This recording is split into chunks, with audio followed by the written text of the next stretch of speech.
ಇನ್ನು ಸೈಬರ್ ವಂಚಕರ ಹೆಡೆಮುರಿ ಕಟ್ಟೋದಕ್ಕೆ ಈಗ ರಾಜ್ಯ ಸರ್ಕಾರ ಸಿದ್ಧವಾಗಿದೆ. ಹೈಕೋರ್ಟ್ ಸೂಚನೆ ಬೆನ್ನಲ್ಲೇ ದೇಶದ ಮೊದಲ ಸೈಬರ್ ಕಮಾಂಡ್ ಸೆಂಟರ್ ರಾಜ್ಯದಲ್ಲಿ ಸ್ಥಾಪನೆ ಮಾಡಿದ್ದಾರೆ.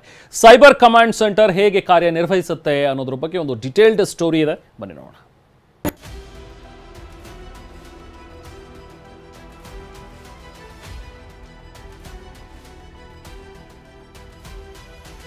ರಾಜ್ಯದಲ್ಲಿ ಸ್ಥಾಪನೆಯಾದ ಮೊದಲ ಸೈಬರ್ ಕಮಾಂಡ್ ಸೆಂಟರ್.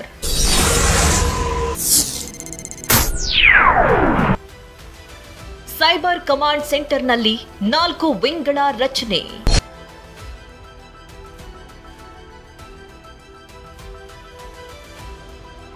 ಸೈಬರ್ ವಂಚನೆಗೆ ಕಡಿವಾಣ ಹಾಕಲು ಹೈಕೋರ್ಟ್ ಸರ್ಕಾರಕ್ಕೆ ಸೂಚನೆ ಕೊಟ್ಟಿತ್ತು.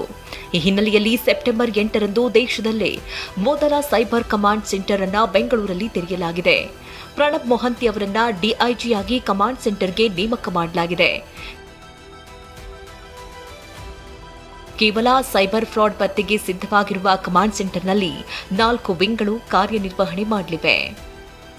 ಕಮಾಂಡ್ ಸೆಂಟರ್ನಲ್ಲಿ 4 wing. Cyber crime wing cyber ಅಪರಾಧಗಳನ್ನು ಪತ್ತೆ ಮಾಡಿ ದೂರು ದಾಖಲಿಸಿಕೊಂಡು ತನಿಖೆ ನಡೆಸುತ್ತೆ.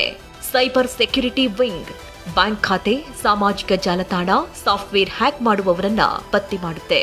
ಐಡಿಟಿಯು ವಿಂಗ್ ಸೈಬರ್ ಅಪರಾಧಿಗಳ ಸ್ಥಳ ಪತ್ತೆ ಮಾಡೋದು, ಸಾಮಾಜಿಕ ಜಾಲತಾಣಗಳ ಸಂಸ್ಥೆಗಳಿಂದ ಮಾಹಿತಿ ಪಡೆಯೋದು, ಐಪಿ ಅಡ್ರೆಸ್ ಪತ್ತೆ ಮಾಡುತ್ತೆ. ತರಬೇತಿ, ಸಾಮರ್ಥ್ಯ ವೃದ್ಧಿ ಮತ್ತು ಜನಜಾಗೃತಿ ದಳ ಸೈಬರ್ ಕಮಾಂಡ್ ಸೆಂಟರ್ ಅಧಿಕಾರಿಗಳಿಗೆ ತರಬೇತಿ ನೀಡೋದು, ಟೆಕ್ನಿಕಲ್ ಜ್ಞಾನ ವೃದ್ಧಿ ಮಾಡೋದು, ಹೊಸ ತಂತ್ರಜ್ಞಾನಗಳ ತಿಳುವಳಿಕೆ ನೀಡೋದು ಮತ್ತು ಸಾರ್ವಜನಿಕರು ಮತ್ತು ವಿದ್ಯಾರ್ಥಿಗಳಿಗೆ ಸೈಬರ್ ಅಪರಾಧ ಅರಿವು ಮೂಡಿಸುವ ಕೆಲಸ ಮಾಡುತ್ತೆ.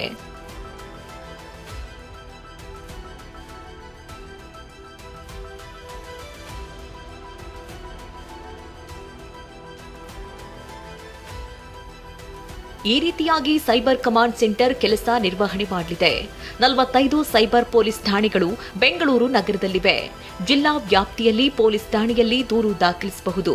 ಜಿಲ್ಲೆಗಳಲ್ಲಿ ದಾಖಲಾಗುವ ಪ್ರಕರಣಗಳು ಎಸ್ಪಿಗಳ ಅಧೀನದಲ್ಲಿ ತನಿಖೆಗೆ ಒಳಪಟ್ಟಿರುತ್ತೆ. ನಮ್ಮ ಪೊಲೀಸ್ ಕಂಪ್ಯೂಟರ್ ವಿಂಗ್ ಅಥವಾ SCRB ಅಂತ ಇತ್ತು, ಅದು ಈಗ ಇನ್ಫಾರ್ಮೇಷನ್ ಸೆಕ್ಯೂರಿಟಿ ವಿಂಗ್ ಅಂತ ಕೆಲಸ ಮಾಡ್ತಾ ಇದೆ. ಸೈಬರ್ ಕಮಾಂಡ್ ಯಾವುದಿದೆ ಹೆಡ್ ಕ್ವಾರ್ಟರ್ಸಲ್ಲಿ DG ಸೈಬರ್ ಕಮಾಂಡ್ ಕೆಳಗಡೆ ಒಬ್ಬ ಸೆಕೆಂಡ್ ಇನ್ ಕಮಾಂಡ್, ಇನ್ನೂ ಒಂದು ಥರ್ಡ್ ಲೇಯರಲ್ಲಿ ಕೆಲವು SPs ಇದ್ದಾರೆ. SPs ಬೇರೆ ಬೇರೆ ಕೆಲಸ ನೋಡ್ತಿರ್ತಾರೆ. ಸೊ ಮತ್ತೆ ಇನ್ಫಾರ್ಮೇಷನ್ ಸೆಕ್ಯೂರಿಟಿ ಆಫೀಸರ್ ಅಂದರೆ ನಾವು ಸೈಬರ್ ಸೆಕ್ಯೂರಿಟಿನೂ ನೋಡ್ಕೊಳ್ತೀವಿ. ಅಂದರೆ ಡೇಟಾ ಬ್ರೀಚಸ್ ಆಗಲಿ ಅಥವಾ ಯಾವುದು ಇನ್ಫ್ರಾಸ್ಟ್ರಕ್ಚರ್ ಮೇಲೆ ಅಟ್ಯಾಕ್ ಆಗಲಿ, ಆಡಿಟ್ ಆಗಲಿ, ಇವೆಲ್ಲ ಬೇರೆ ಥರದ್ದು. ಇವೆಲ್ಲ ಯಾವ್ದು ನಾವು ಹೇಳ್ತಾ ಇದ್ದೀವಿ, ಅದು ಕರ್ನಾಟಕ ಸೈಬರ್ ಸೆಕ್ಯೂರಿಟಿ ಪಾಲಿಸಿ ಅಂತ ಒಂದು ಡಾಕ್ಯುಮೆಂಟ್ ಬಂದಿದೆ 23ರಲ್ಲಿ. ಅದ ಪ್ರಕಾರ ಸರ್ಕಾರ ಇದನ್ನು ರಚಿಸಿದ್ದು. ಈಗಾಗಲೇ 16,000 ಪ್ರಕರಣಗಳು ಇತ್ಯರ್ಥವಾಗದೆ ಬಾಕಿ ಉಳಿದಿದೆ. ಅಲ್ಲದೆ ದಿನೇ ದಿನೇ ಸೈಬರ್ ಪ್ರಕರಣ ಜಾಸ್ತಿ ಆಗ್ತಲೇ ಇದೆ. ರಾಜ್ಯ ಸರ್ಕಾರ ಸ್ಥಾಪನೆ ಮಾಡಿರುವ ಸೈಬರ್ ಕಮಾಂಡ್ ಸೆಂಟರ್ನಿಂದಾದ್ರೂ ಸೈಬರ್ ಕ್ರೈಮ್ ಕಂಟ್ರೋಲ್ ಆಗುತ್ತಾ? ಕಾದು ನೋಡಬೇಕು. ಕಿರಣ್ KV ಜೊತೆ ವಿಕಾಸ್, TV9 ಬೆಂಗಳೂರು.